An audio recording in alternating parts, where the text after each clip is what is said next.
Kita masuk ke pertemuan terakhir yang keempat, yaitu bagaimana cara kita melakukan visualisasi data. Oke. Nah, sebelum kita masuk ke bagaimana cara eh, melakukan visualisasi data, data yang telah teman-teman olah gitu ya kemarin pada pada challenge sebelumnya, atau misalkan teman-teman bisa download data yang sudah jadi di sini ya.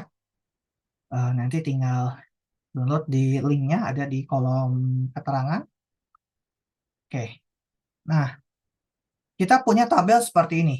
Banyak kan? Nah, sekarang pertanyaannya bagaimana cara kita membuat visualisasinya. Oke, sebelum melakukan visualisasi, kita perlu melakukan summary atau rangkuman terlebih dahulu. Nah, untuk melakukan summary atau rangkuman, kita bisa gunakan yang namanya pivot table. Fungsinya untuk apa? Fungsinya itu untuk merangkum tergantung berdasarkan apa. Gitu. Oke, yang pertama itu adalah caranya bagaimana? Kita klik di satu tabel manapun, kita insert, pilih pivot table. Nah, tabel range-nya dia otomatis ngebaca yang tabel 4 ini. Kemudian pilihnya yang new worksheet saja. Gitu ya. Oke. Kalau sudah, nah di sini ada sheet 1. Kita ubah dulu, klik kanan, kemudian rename. Jadi misalkan pivot. Oops, kayak gini ya. Ini lagi. Pivot. Nice.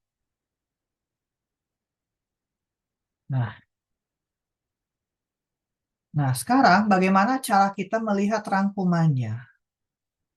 Oke. Untuk melihat rangkumannya, cara melihat rangkuman misalnya gini, kita punya ada challenge ya, bagaimana cara kita melihat merangkum berdasarkan kriteria tertentu. Oke, teman-teman, nanti bisa sambil dibaca juga modulnya. Yang pertama adalah bagaimana cara kita yang pertama itu melihat employee distribusi pegawai atau employee distribution by department or division. Nah, di sini kita akan melihat rangkuman distribusi pegawai berdasarkan divisi. Nah, kalau dilihat di dalam modulnya itu tuh adalah row-nya itu adalah departemen, value-nya adalah count of employee ID. Nah, caranya adalah kita lihat di pivot tabel ini, kita buat tarik departemen type-nya di sini. Kalau teman-teman bingung carinya, tinggal search aja nama kolomnya, yaitu departemen type. Nah, Anda tinggal drag aja ke mana sesuai panduan di modulnya, yaitu di row. Departemen type di row.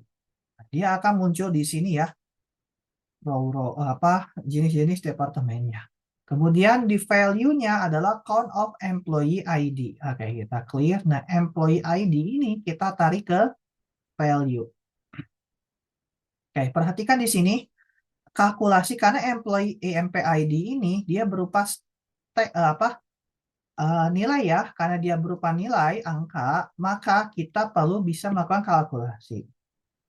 Karena ingat employee ID ini dia hanya berupa key-nya ya, dia tidak perlu di summarize atau tidak perlu jumlah, tapi kita menghitung dengan count. Caranya bagaimana? Di sum ini diklik, kemudian pilih value field setting. Kemudian pilih count. Kenapa pilih count? Count itu fungsinya untuk menghitung jumlah baris. Artinya, kalau kita lihat datanya, satu baris ini melambangkan satu pegawai. Nah, kita mau menghitung berapa banyak baris, maksudnya kan gitu ya. Oke. Artinya di sini kita lihat admin office jumlahnya ada 80 pegawai. Dengan totalnya adalah 3.000 begitu ya.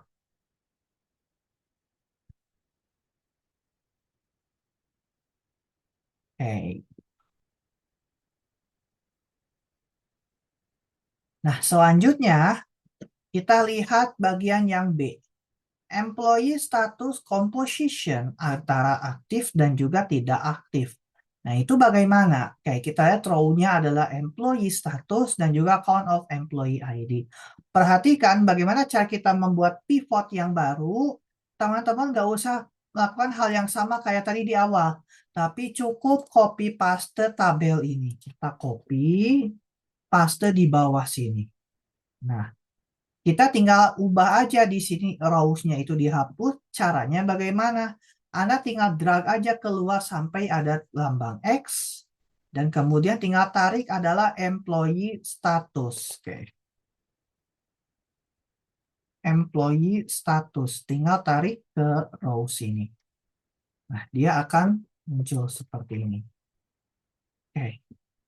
Kemudian yang ketiga, employee diversity antara gender dan generation. Nah, di sini ada 3 hal yang kita gunakan, yaitu row, column, dan juga value. Oke, kita copy terlebih dahulu yang ini.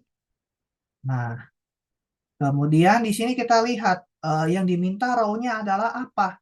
Age, usia. Oke, kita hapus dulu. Kita cari age di sini. Age ketikkan, tinggal tarik ke row. Nah, perhatikan. Di dalam perintahnya adalah pengelompokan berdasar setiap 10 tahun. Nah, bagaimana cara mengelompokkan? Mengelompokkan ini syaratnya adalah datanya dia adalah numerik, gitu ya. Klik kanannya tidak boleh di count ini. Tapi di sini, di kolom usianya atau row labelnya, klik kanan. Kemudian ada grup dan juga ungroup. Kita pilih yang grup dulu. Di grouping, di sini ada tulisan starting at dan juga ending at. Artinya startnya dari usia berapa sampai berapa gitu. Karena dia otomatis usia terendahnya 25 dan tertinggi 85 itu biarkan aja ya. Itu sesuai membaca data. By-nya, nah ini kita lihat berdasarkan berapa tahun jaraknya 25 mau ke berapa, 5, 10. Di soal mintanya 10 tahun berarti kita pilihnya ya tulis saja by 10. Kemudian kita klik OK. Oke. Nah, di sini kan kita mengoperasikan berdasarkan 10 tahun gitu. Oke. Kemudian setelah kita lanjut ke yang 2, training and development analysis area. Oke. Kita sorry. Itu baru yang row, yang kolomnya. Yang kolomnya kita lihat berdasarkan gender code. Oke, kita ketikkan di sini gender code.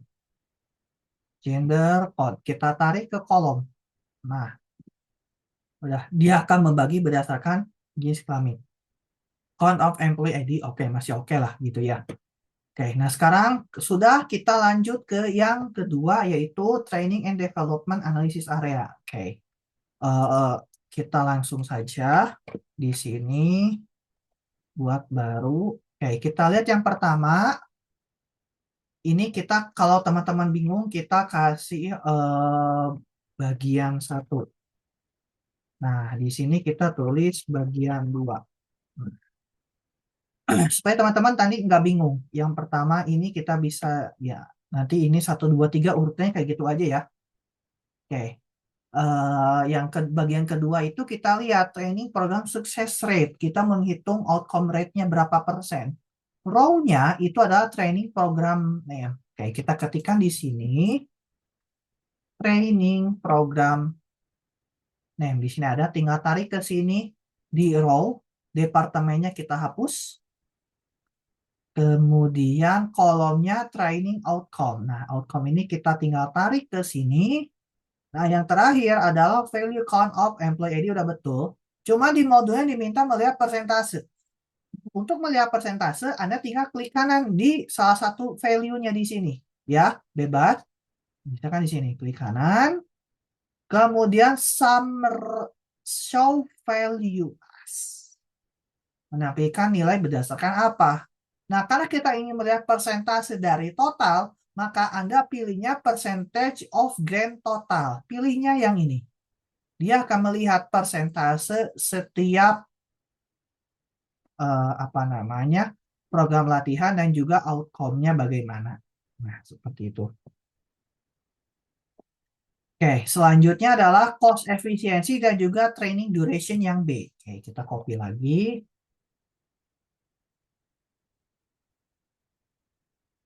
Oke, selanjutnya adalah row-nya adalah training program name, oke, atau di sini tuh ada training type. Oke, kita ganti jadi training type ya, supaya agak berbeda gitu. Training type, tarik ke row, nah yang ini, kemudian kolomnya dihapus aja karena dia tidak perlu ya di modulnya. Value-nya, nah di sini kita lihat value-nya kita punya dua, yaitu sum of training cost dan average training duration. Oke, kita berarti count employee ID dihapus. Kemudian kita tarik nih training cost. Mana training cost ada? Oke, ini training cost. Tarik ke value. Dan juga ada satu lagi training duration. Mana training duration? Oh ini ya. Tarik ke bawah. Nah, perhatikan bahwa di dalam modulnya itu diminta sum of training cost. Sudah betul ya. Tapi yang training duration diminta jadi rata-rata. Ya, tinggal kita ubah aja di klik value field setting di average. Nah, dia akan lihat seperti ini. Oke, kalau misalkan kita ingin mengubah jadi dua desimal di belakang, kita tinggal blok aja angkanya. Kita pilih yang ini. Nah, number ada namanya decrease ya, decrease desimal. Artinya dia apa namanya memangkas hingga 2 digit di belakang koma gitu.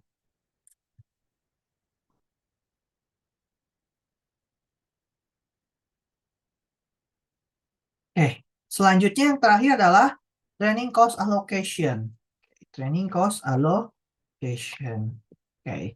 Training cost allocation by department row-nya adalah department type. Department type di sini. Row-nya berarti yang training type-nya kita hapus.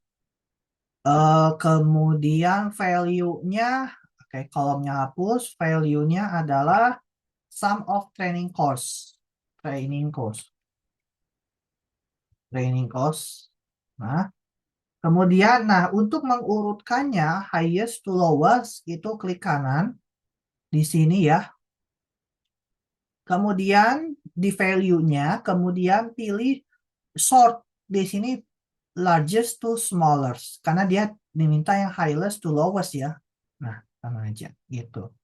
Kalau misalkan kita ingin mengubah formatnya, caranya di blok, kita pilih formatnya misalkan accounting. Bisa juga dengan yang lain seperti itu ya.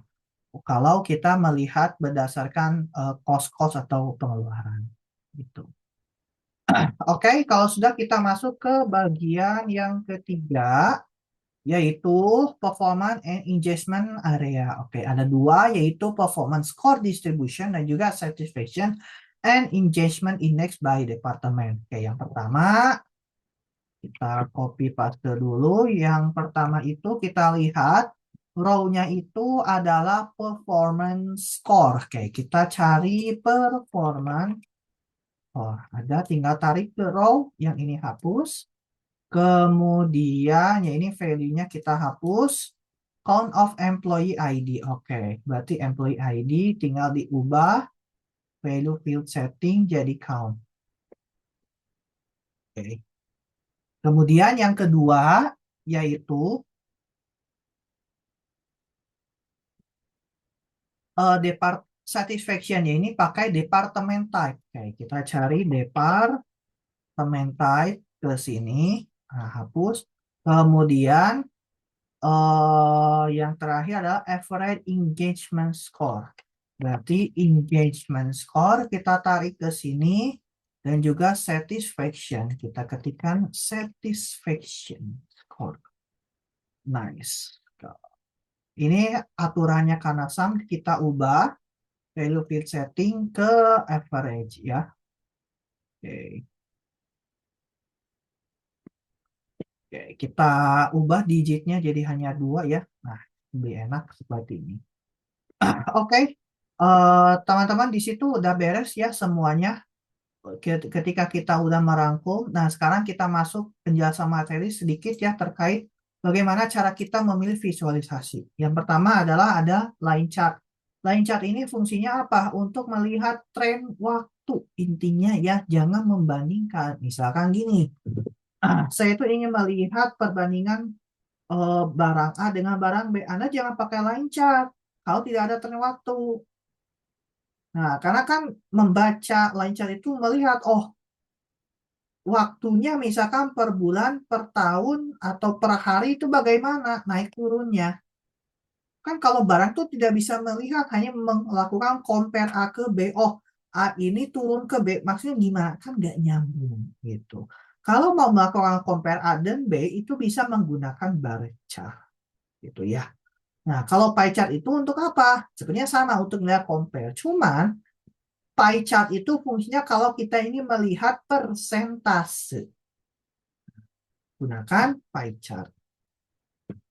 Nah, scatter plot ini fungsinya untuk melihat hubungan antara sumbu X dengan sumbu Y. Kalau heat map ini melihat korelasi atau bisa melihat peta, biasanya kayak gitu. Dan juga yang tadi adalah histogram. Nah, ini untuk melihat distribusi datanya. Oke. Nah, sekarang bagaimana caranya dari chart ini atau dari pivot ini diubah ke chartnya. Oke. Nah, di halaman selanjutnya, di halaman 11 itu ada beberapa challenge-nya ya. Oke. Kita lihat menggunakan bar chart, donat, dan lain sebagainya. Oke. Kita lihat bagian yang pertama, 1A itu, nah yang ini kan ini ABC, ABC, AB gitu ya. Oke, yang pertama yang ini tuh kita gunakan bar chart. Bagaimana cara melakukan visualisasinya? Kita klik dulu si tabelnya, kemudian kita pilih pivot table analyze. Kemudian kita pilih pivot chartnya. Oke, dia diminta adalah bar. Berarti kalau bar tuh ya biasa ke samping ya. Nah, kita lihat di sini tinggal pilih chartnya yang diminta bar. Oke, sip. Nah, oke, kalau sudah seperti ini, nah, oke, nah sekarang kita keep dulu yang ini, kita lihat ke eh, apa namanya ke modul. Nah, output dari modul ini adalah kita akan membuat dashboard sederhana. Jadi teman-teman nanti bisa dilihat layoutnya seperti ini bagaimana, gitu ya. Oke, saya di sini hanya nempel-nempel saja gitu ya. Jadi silahkan teman-teman. Oke, kita mungkin saya tidak membuat header dan lain sebagainya, tapi saya hanya membuat chart dan juga filternya ya. Oke, jadi nanti tata letak teman-teman bisa atur sendiri. Oke, pertama kita buat chart terlebih dahulu, sheet terlebih dahulu, beri nama misalkan ini untuk visual. Yang ini kita pindahkan misalkan ke sini. Nah, taruhlah misalkan di sini. Gitu. Oke. Selanjutnya di sini kita lihat teman-teman. Ada dua tombol ini. Biasanya kan ngeganggu ya tombol-tombol ini tuh. Oke. Tombol-tombol ini menghilangkannya bagaimana? Anda klik kanan di tombolnya, kemudian pilih Hide All Field Button on Chart. Dia akan hilang. Oke. Sementara untuk mengganti judul ya ini tinggal diklik dua kali ganti judulnya apa. Misalkan apa ini tuh employee by department. Employee by department. Oke. Apakah kita perlu legenda? Tidak perlu kan? Untuk menghapus legendanya dipilih plus yang ini, diklik chartnya, baru plus, kemudian legendnya di uncheck. Oke, sip. Nah, oke, kalau sudah, oke kita sudah membuat satu pivot chart. Nah, kita buat sesuai instruksi. Yang kedua adalah yang bagian B, yang kedua ini, nah dia gunakan donut chart. Klik chartnya, kemudian pivot table analyze, pilih pivot chart, pilihnya yang pie. Nah, di sini donut, paling ujung biasanya. Nah, kita visual paste ke sini ya. Teman-teman, sekali lagi tata letaknya saya tidak terlalu diestetikan supaya menghemat waktu juga. Jadi nanti setelah nanti filternya jalan, nah itu nanti bisa diatur lagi. Oke, yang ketiga itu adalah stack kolom chart. Nah, yang ini kita sama kayak tadi langkahnya stack kolom chart. Oke, kuncinya stack column chart di mana? Lihat kata kuncinya kolom, berarti kita gunakan kolom di sini. Ya. Kemudian Anda arahkan kursornya ke sini. Nanti ada keterangan, oh itu stack kolom. Oke, ya sudah. Kita pakai yang ini. Nah, gitu. Kemudian kita klik OK. Nah, tinggal kita pindahkan ke visual. Pindahkannya bagaimana? Pindahkannya kita Ctrl X aja. Ctrl X artinya kan cut. Paste langsung di sini. Dia akan muncul. Oke. Sudah, kalau sudah tinggal ke bagian yang kedua. Yaitu Training Program Successful Rate. Yang A ini kita gunakan 100% stack bar chart. Oke. Apa bedanya yang tadi dengan yang sekarang? Oke, kita lihat pivot table analyze. Nah, tadi kata kunci adalah bar. Nah, kalau yang ini, stack bar ini, dia ngelihat ujungnya ini nggak rata. Tapi kalau 100%, dia pasti rata. Seperti ini ya. Nah, stack bar 100%. Saya cut visual. Nah, kalau kita lihat tuh, perbedaannya lihat ujungnya, kalau yang 100%, dia rata. Tapi kalau yang tidak pakai 100%, ya dia sesuai nilainya ada berapa banyak. Ini kita hide out fill aja. Nice. Nah, selanjutnya yang kedua, itu adalah combo chart. Cost efficiency versus training duration. Oke, yang ini kita ke pivot chart. Nah, yang selanjutnya kita gunakan combo. Kalau combo itu paling bawah. Nah, kalau kita lihat di sini, cost efficiency versus training duration. Nah, dilihat di sini. Kalau ada yang namanya secondary axis, fungsinya apa? Untuk membuat patokan axis yang kedua. Nah, untuk apa? Untuk melihat tren grafik dari yang kedua ini, yaitu average training duration. Karena ketika kita checklist, nah lihat patokannya, dia berada di sumbu yang sebelah kanan. Tapi kalau kita tidak checklist yang secondary axis, dia berpatok dari yang sumbu yang sebelah kiri ini, yang dari sum of training cost.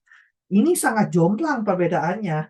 Karena kita lihat average training cost itu dia hanya, yang ini, average training duration ya nilainya 2, 3. Sedangkan sum of training cost dia sampai jutaan, ya pasti di bawah nggak akan kelihatan grafik naik turunnya. Begitu. Kalau sudah diklik OK.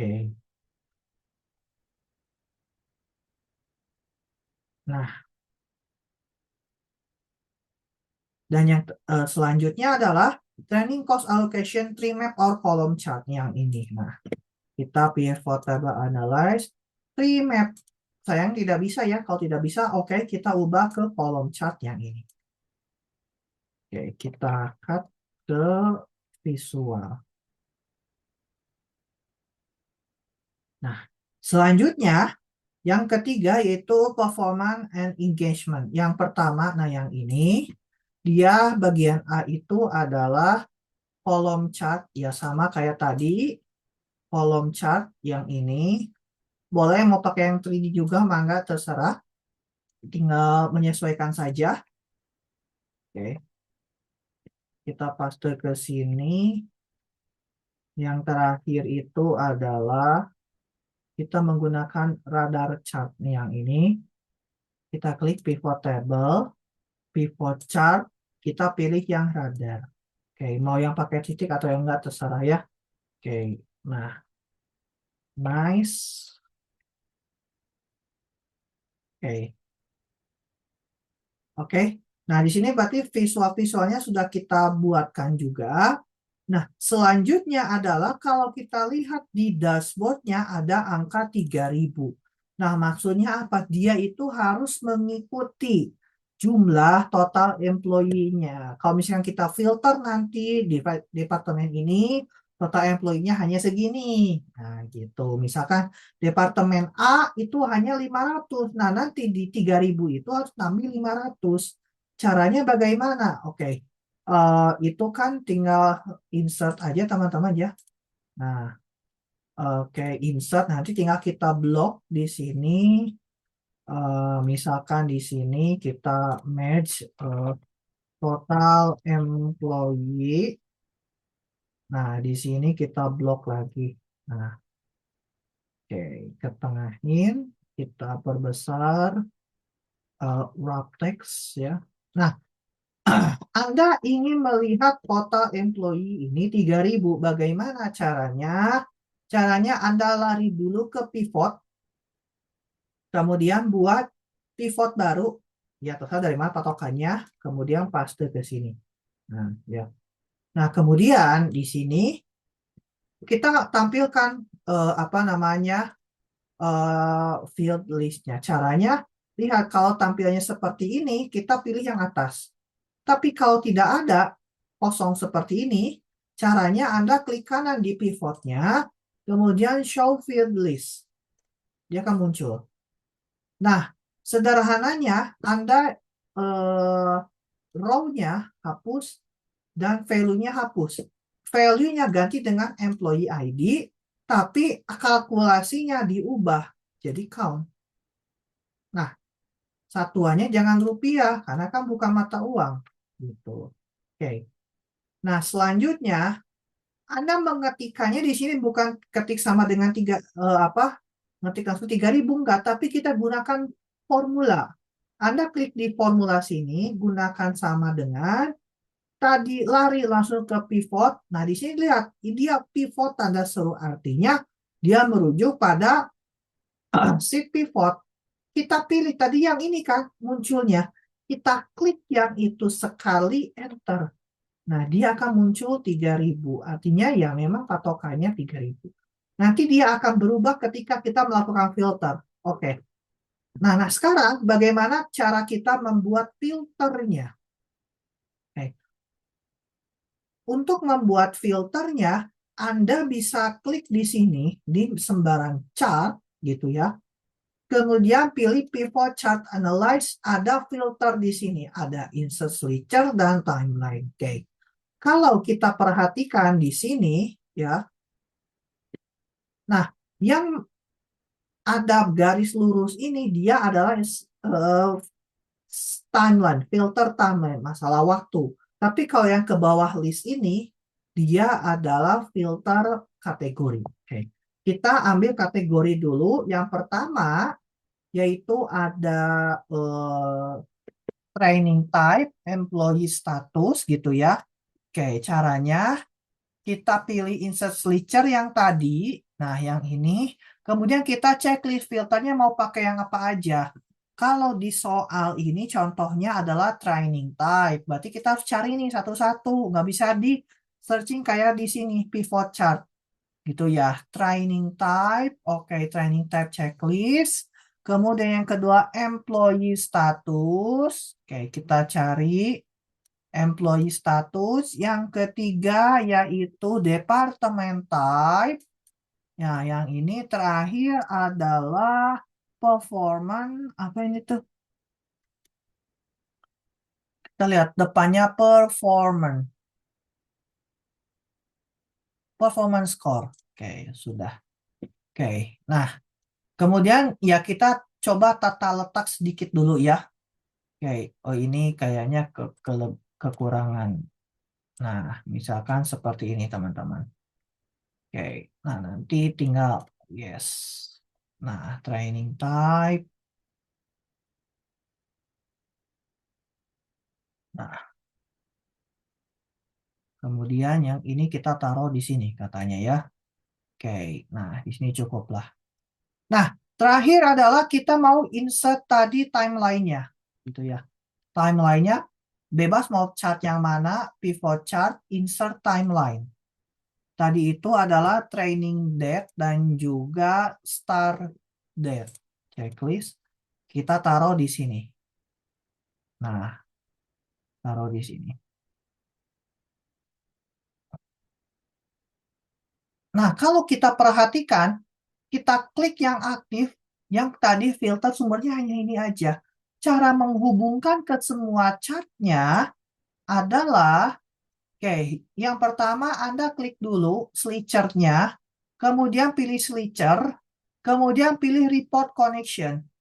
Nah, di report connection, Anda checklist semua pivot table-nya. Checklist semua, klik OK. Begitu saya klik yang aktif, nah dia akan berubah. Angkanya pun dia berubah. Tadi kan 3.000, jadi 1.400 deaktif. Nah, ada lagi kalau di filter itu, eh nah, ketika kita pilih yang checklist 2 ini, artinya kita bisa pilih ganda. Oke, mungkin saya akan praktikkan yang sini, ya. Report connection sama. Oke. Nah, begitu saya pilih yang ini, artinya saya bisa pilih ganda 2. Contoh misalkan nih, saya hapus tuh kan. Kita bisa pilih ganda, production sama software engineer misalkan. Nah, software engineer, nah kita lihat software engineer dengan production. Dilihat filternya ada di sini tuh. Oke, dia langsung menghubung. Yang tombol sebelah kanan itu dia untuk meng-clear filter. Clear filter, oke, dia akan balik lagi ke normal gitu. Oke. Begitupun dengan yang date, kita bisa timeline, report connection, sama koneksikan ke semua tabel. Sehingga nanti outputnya saya langsung tampilkan answer yang D4.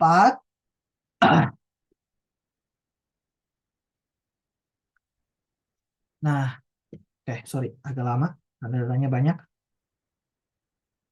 Nah, di dashboard kita lihat. Nah, di sini satu contohnya. Nah, jadi teman-teman nanti bisa dibuat tata letaknya serapih mungkin dan tampilannya seperti ini ya. Ada judulnya, ada legendnya dihapus, tombol-tombol yang tadi dihapus. Juga bisa ubah warnanya ya. Bagaimana cara mengubah warna? Caranya Anda klik chartnya, pilih di desain, kemudian pilih formatnya sesuai gitu ya. Oke. Kalau cara manual warnanya di format seperti ini. Oke, demikian video yang keempat. Semoga bermanfaat. Saya tutup. Assalamualaikum warahmatullahi wabarakatuh.